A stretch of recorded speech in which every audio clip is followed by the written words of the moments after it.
Welcome to 95 news. ప్రతిక్షణం ప్రజాక్షేమం కోసం బులెటిన్లో ముందుగా హెడ్లైన్స్ చూద్దాం. ఉస్మానియా పోలీస్ స్టేషన్ పరిధిలో మహిళ మిస్సింగ్ కేసులో బయటపడ్డ ట్విస్ట్. మద్యం మత్తులో మహిళని రేప్ చేసి చంపినట్లు గుర్తించిన పోలీసులు, నిందితుల అరెస్ట్. టీపీసీసీ చీఫ్ రేవంత్ రెడ్డితో ఎంపీ కోమటిరెడ్డి వెంకటరెడ్డి భేటీ. తాజా రాజకీయ పరిణామాలపై చర్చించుకున్న ఇరువురు నేతలు.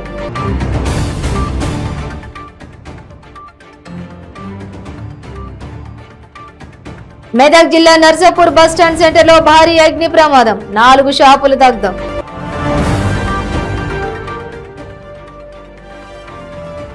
కర్నూలులో మాజీ మంత్రి టీజీ వెంకటేష్ తో బీజేపీ ఎమ్మెల్యే ఈటెల రాజేందర్ భేటీ. తాజా రాజకీయాలపై చర్చ. ఇక డీటెయిల్స్ చూస్తే అనుమానాస్పద స్థితిలో మృతి చెందిన మహిళ కేసును పోలీసులు ఛేదించారు.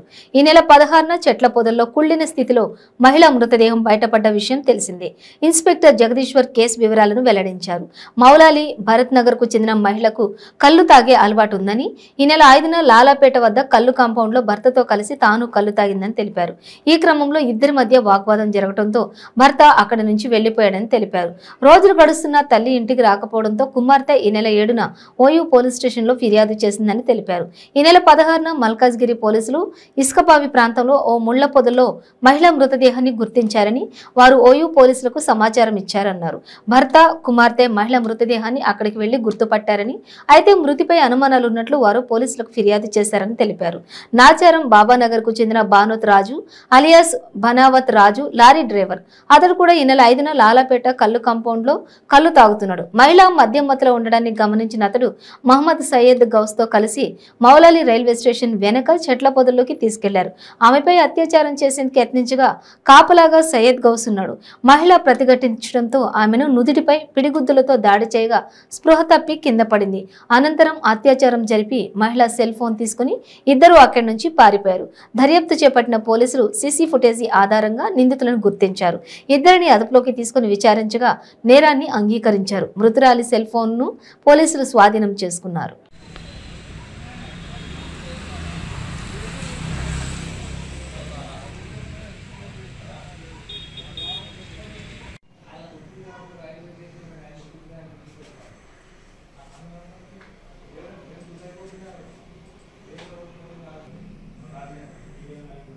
హైదరాబాద్ లోని కాంగ్రెస్ పార్టీ ప్రధాన కార్యాలయం గాంధీ భవన్ ఆసక్తికర భేటీకి వేదికైంది.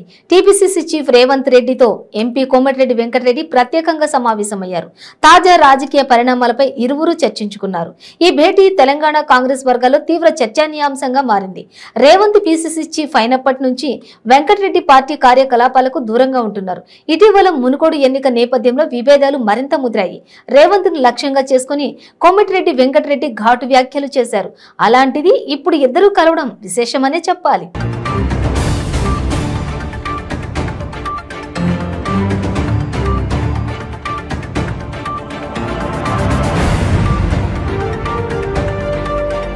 మెదక్ జిల్లా నర్సాపూర్ బస్టాండ్ సెంటర్ లో భారీ అగ్ని ప్రమాదం చోటు చేసుకుంది.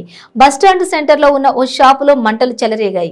ఈ ఘటనపై స్థానికులు వెంటనే అగ్నిమాపక సిబ్బందికి సమాచారం అందించారు. దీంతో అక్కడికి చేరుకున్న అగ్నిమాపక సిబ్బంది మంటలను అదుపులోకి తీసుకొచ్చారు. అయితే ఈ ప్రమాదంలో 4 షాపులు పూర్తిగా దగ్ధమయ్యాయి. ఎటువంటి ప్రాణ నష్టం జరగలేదని సమాచారం. అయితే అగ్ని ప్రమాదానికి గల కారణాలు మాత్రం తెలియాల్సి ఉంది. ఇక అగ్ని ప్రమాదం జరిగిన స్థలాన్ని పరిశీలించిన పోలీసులు కేసు నమోదు చేసుకుని దర్యాప్తు చేపట్టారు.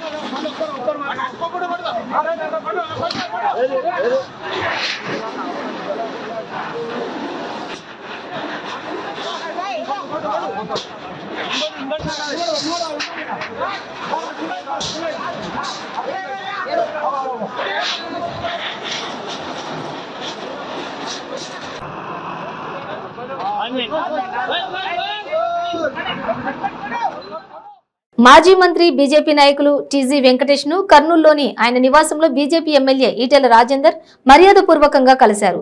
వెంకటేష్ ఇంట్లో అల్పాహారం చేశారు. టీజీ వెంకటేష్ తో పాటు స్థానిక బీజేపీ నేతలు ఈటెల రాజేందర్ ని ఘనంగా సత్కరించారు. అనంతరం ఈటెల రాజేందర్ బృందం యాగంటి ఉమామహేశ్వర దేవాలయం దర్శనానికి బయలుదేరారు.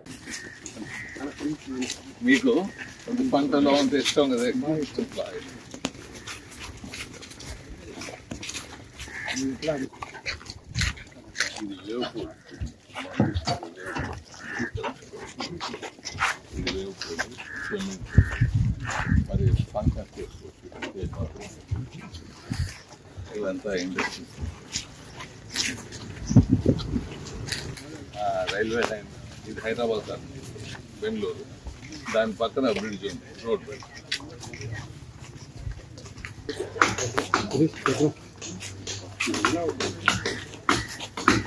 మార్నింగ్ వాక్ అయిపోయింది.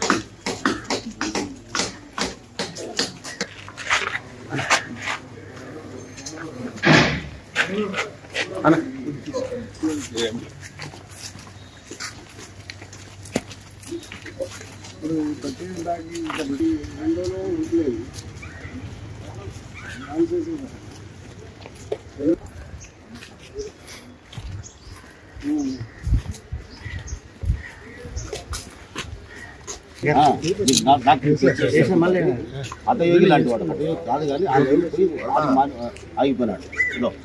శాల్వాలు తీసి పక్కన పెట్టుకున్నా తీసుకురా.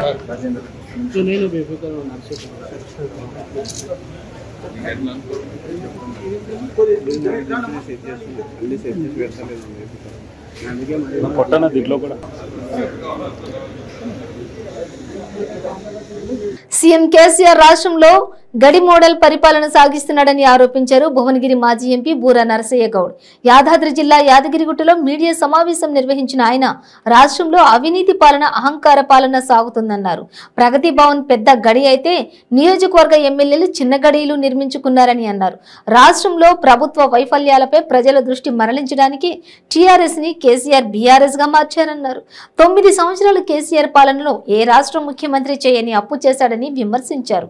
యాదాద్రి ఆలయ అభివృద్ధిలో ఇండ్లు, భూములు కోల్పోయిన బాధితులకు కేసీఆర్ ఇచ్చిన హామీలు నెరవేర్చకుండా మోసం చేశాడని ఆగ్రహం వ్యక్తం చేశారు.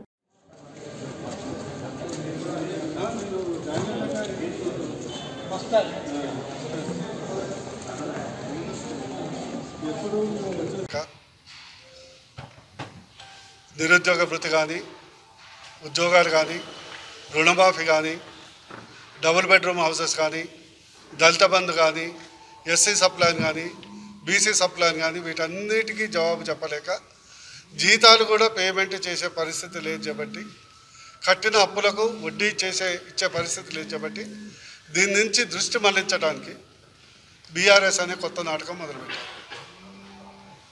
ఈరోజు ఆలేరులో సాక్షాత్తు మంత్రి గారే రోజు ₹1 కోటి వస్తుందని వారు చెప్పారు. దయచేసి ఇక్కడ 300 కుటుంబాలు ఆటోల మీద బతుకుతున్నాయి. మీరు యాదాద్రి టెంపుల్ కొరకు ఆ ఆటోలకు బదులు మీకు ఆటోలు నామోషిగా అనిపిస్తే మీరు పెద్దవాళ్ళు అయిపోయినారు కాబట్టి వాళ్ళకు సబ్సిడీ లోన్స్ ఇప్పియండి. వాళ్ళు 4 వీలర్స్ ట్రాన్స్పోర్ట్, అది మినీ ఆమ్ని వ్యాన్స్ కానీ ఇతర వ్యాన్స్ కానీ తీసుకుంటారు. అద్భుతంగా ఒక యాదాద్రికి టెంపుల్ సంబంధించినటువంటి పెయింటింగ్స్ చేసుకుంటారు. వాళ్ళ జీవనోపాధి అవుతుంది. అదేవిధంగా ఇక్కడ ఉన్నటువంటి నిర్వాసితులకు, యాదాద్రి టెంపుల్ గుట్టలో ఉన్నటువంటి షాప్ కీపర్స్కు, బిఎన్ తిమ్మాపూర్ గ్రామంలో ఉన్నటువంటి నిర్వాసితులకు, మా తండాలో ఉన్నటువంటి నిర్వాసితులకు వాళ్ళని గోసపెట్టకండి. 4 సంవత్సరాలుగా గోసపెడుతున్నారు. మీరు గోసపెట్టకండి. మీరు ఆలోచించండి. మీరు మంచిగా ప్రగతి భవన్లో నివాసం ఉంటున్నారు. మీకు మీద ఒక చెత్త లేకుంటే ఎంత దుర్భరంగా ఉంటుందో ఆలోచించండి. వాళ్ళ చట్టబద్ధంగా వచ్చే హక్కులు, నిర్వాసితులకు సంబంధించినటువంటిది R&R ప్యాకేజ్ వెంటనే మీరు చేయండి. లేని పక్షంలో పార్టీలకు అతీతంగా ఖచ్చితంగా మేము వాళ్ళ తరఫున పోరాడతాం. అవసరమైతే ప్రగతి భవన్లో వచ్చి ఈ నిర్వాసితులందరూ ఆ సమస్య పరిష్కారం వరకు 100% అక్కడే నివాసం ఉంటామని ఈ సందర్భంగా తెలియజేస్తాం. పల్నాడు జిల్లా నరసరావుపేటలోని ఎస్పీ కార్యాలయంలో Guntur range IG Trivikrama Varma, SP Ravishankar రెడ్డిలు మీడియా సమావేశం ఏర్పాటు చేశారు. ఈ సందర్భంగా మాజీ త్రివిక్రమ వర్మ మాట్లాడుతూ రేపు జిల్లా వ్యాప్తంగా కానిస్టేబుల్ రాత పరీక్షలు జరుగుతున్నాయన్నారు. అభ్యర్థులు ఉదయం 9 గంటలకు పరీక్షా కేంద్రాలకు హాజరవ్వాలని ఆయన కోరారు. ఉదయం 10 గంటల నుండి మధ్యాహ్నం 1 గంట వరకు పరీక్ష నిర్వహించడం జరుగుతుందని తెలిపారు. పరీక్షకు హాజరయ్యే అభ్యర్థులు బ్లూ లేదా బ్లాక్ పెన్నులు మాత్రమే వినియోగించాలని సూచించారు. అభ్యర్థులు పరీక్షా కేంద్రాలకు వచ్చేటప్పుడు సెల్ ఫోన్, డిజిటల్ వాచీలు, ఇయర్ ఫోన్స్ లాంటి పరికరాలు తీసుకుని రాకూడదని వివరించారు. పల్నాడు జిల్లాలోని నరసరావుపేట, సత్తెనపల్లిలో మొత్తం 19 పరీక్షా కేంద్రాలు ఏర్పాటు చేశామని తెలిపారు. పరీక్షా కేంద్రాల వద్ద పటిష్ట బందోబస్తును ఏర్పాటు చేశామన్నారు. మొత్తం 11,500 మంది పరీక్షకు హాజరవనున్నారన్నారు.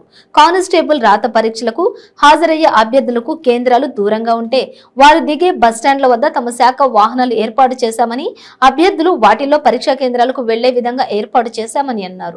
అదేవిధంగా వచ్చే నెల 18న కోటప్పకొండలో జరగనున్న తిరునాళ్ల వేడుకలకు తీసుకోవలసిన జాగ్రత్తలపై పోలీసు అధికారులతో సమీక్ష ఏర్పాటు చేసి చర్చించామని గుంటూరు రేంజ్ ఐజీ త్రివిక్రమ వర్మ వెల్లడించారు.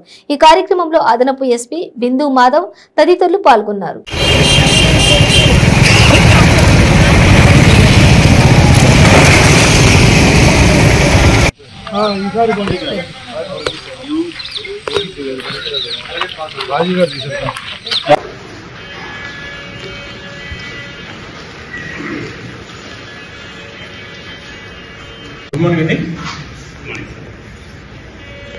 కొండలో ఎస్పీ గారు మీటింగ్ అరేంజ్ చేశారు. దీనికి సంబంధించి మార్నింగ్ 10 o'clock నుంచి మధ్యాహ్నం 1 o'clock వరకు ఎగ్జామ్ ఉంటుంది. దీంట్లో 200 MCQs ఉంటాయి. ఇలా రాసేది ఏమి ఉండదు, అన్ని MCQసే.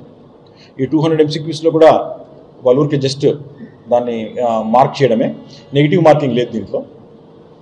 సో వాళ్ళు బ్లూ పెన్తో కానీ బ్లాక్ పెన్తో కానీ దాంట్లో వాళ్ళు చేయాల్సి ఉంటుంది, మార్క్ చేయాల్సి ఉంటుంది.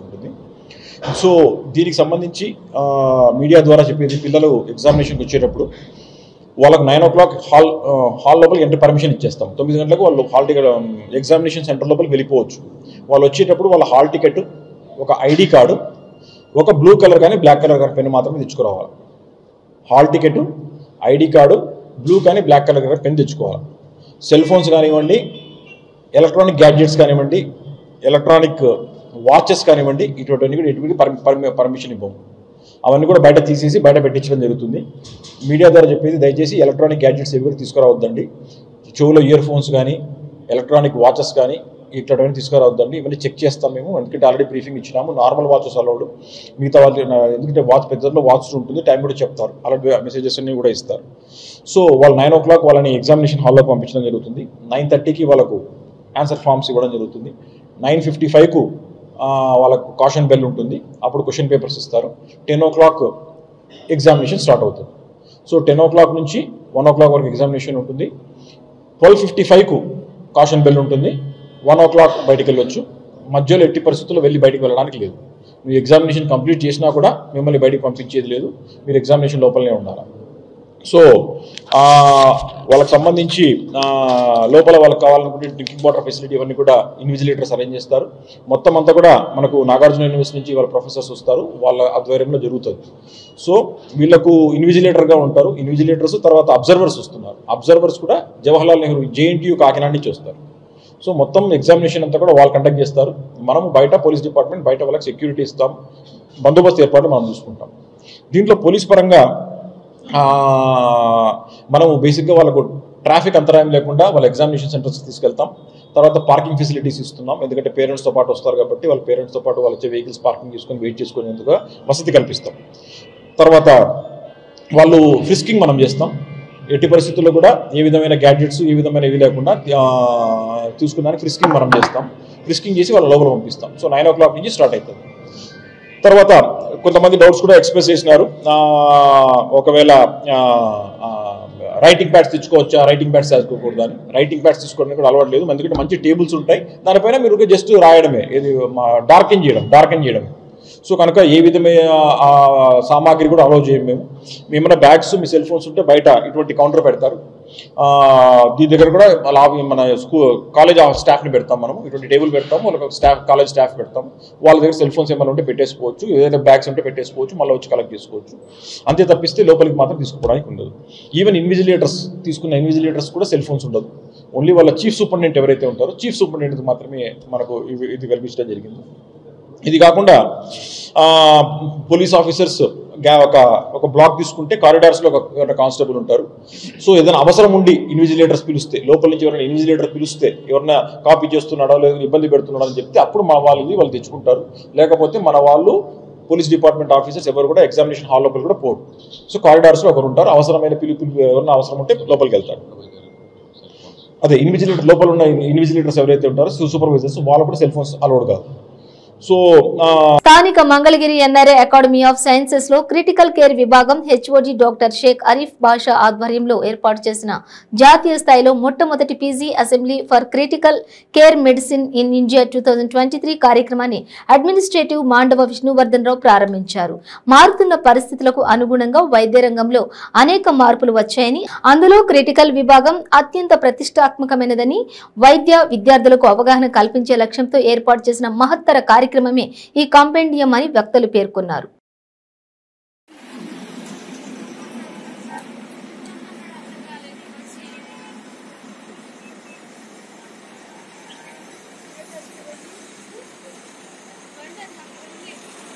We found a sickle mass and they gone for a surgery, and in the same day we came to know that mass is nothing but a fungal mass mucormycosis, and that patient succumbed in no time. We have seen gastric mucormycosis and a few GI mucormycosis. All these three cases succumbed in no time.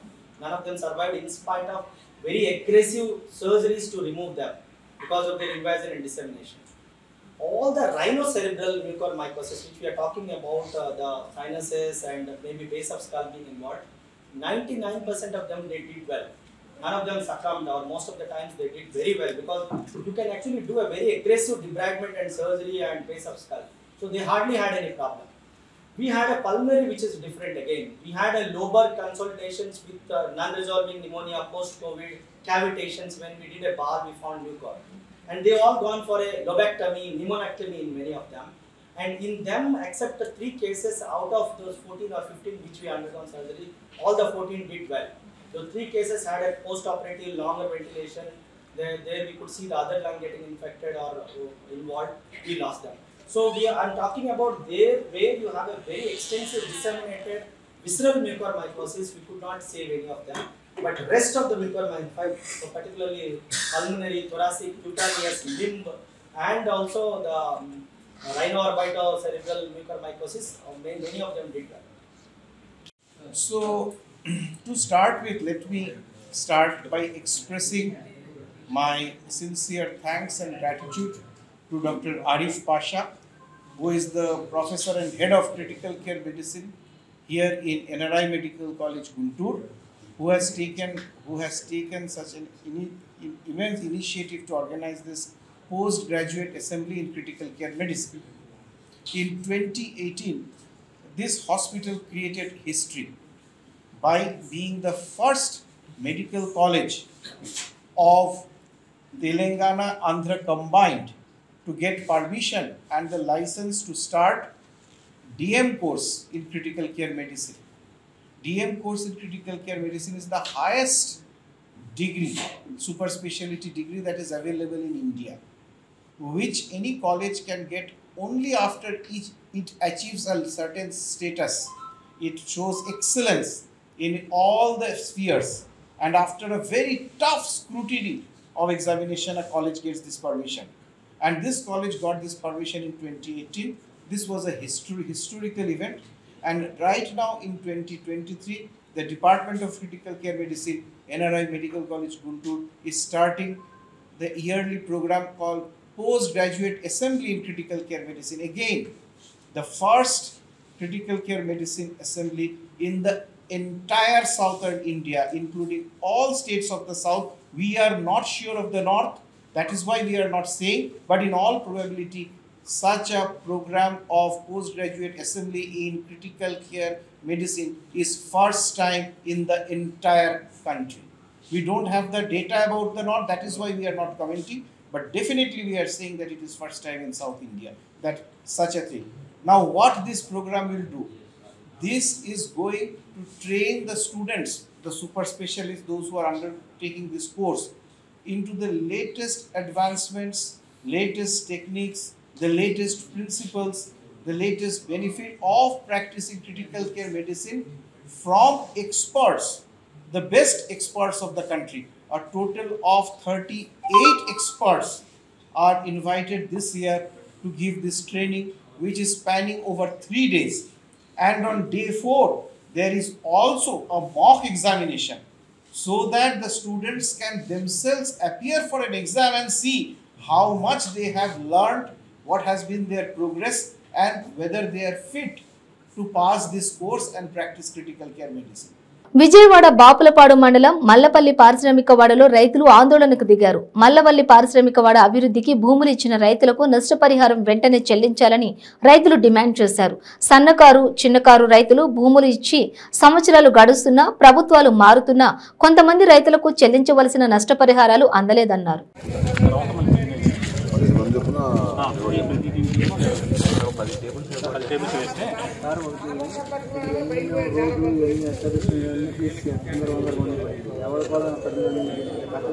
మాకు పైసలు కట్టాల మళ్ళీ అయ్యి నుండి చూపించేవాళ్ళం. ఇప్పుడు ఎక్కడ మీ దగ్గర జేకర్ map ఉంటుంది కదా, బ్లాక్లు ఇచ్చేది 3 ఎకరాలు 4 ఎకరాలు రాజేసుకుని ఎక్కడ ఈ పొలం ఎక్కడ ఉంది ఎవరికి ఆనమల్ తెలియదు.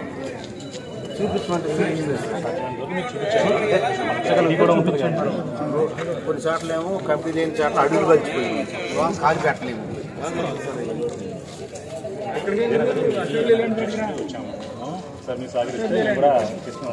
జియోకర్ సర్వీలో పేర్లు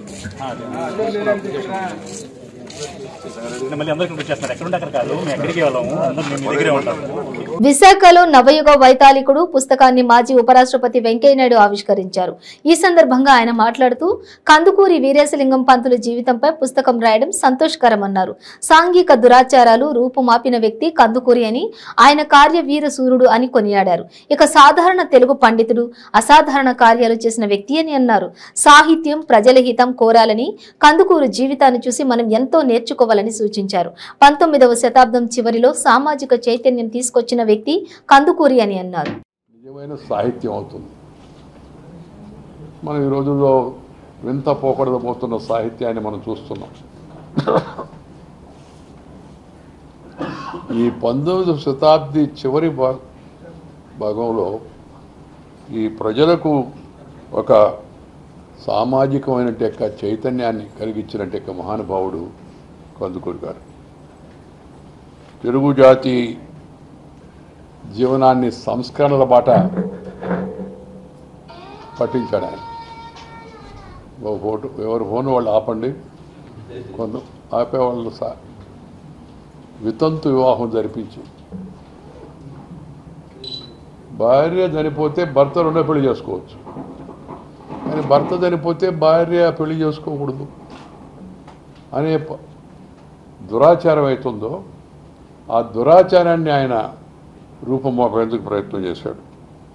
అలాగే స్త్రీ విద్యకు ఇప్పుడు ప్రాధాన్యత మన ప్రధానమంత్రి గారు చెప్తున్నారు, చాలామంది రాష్ట్రాల్లో కూడా ప్రయత్నం చేస్తున్నారు. బులెటిన్ ముగించే ముందు హెడ్లైన్స్ మరోసారి. ఉస్మానియా పోలీస్ స్టేషన్ పరిధిలో మహిళ మిస్సింగ్ కేసులో బయటపడ్డ ట్విస్ట్.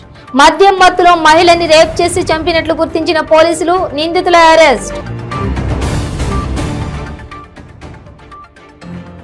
టీపీసీసీ చీఫ్ రేవంత్ రెడ్డితో ఎంపీ కోమటిరెడ్డి వెంకటరెడ్డి భేటీ. తాజా రాజకీయ పరిణామాలపై చర్చించుకున్న ఇరువురు నేతలు.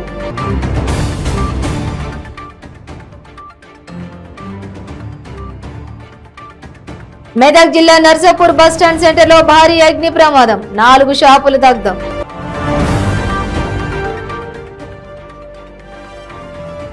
కర్నూలులో మాజీ మంత్రి టీజీ వెంకటేష్ తో బీజేపీ ఎమ్మెల్యే ఈటెల రాజేందర్ భేటీ. తాజా రాజకీయాలపై చర్చ. ఇవి బులెటిన్ డీటెయిల్స్. చూస్తూనే ఉండండి 95 న్యూస్.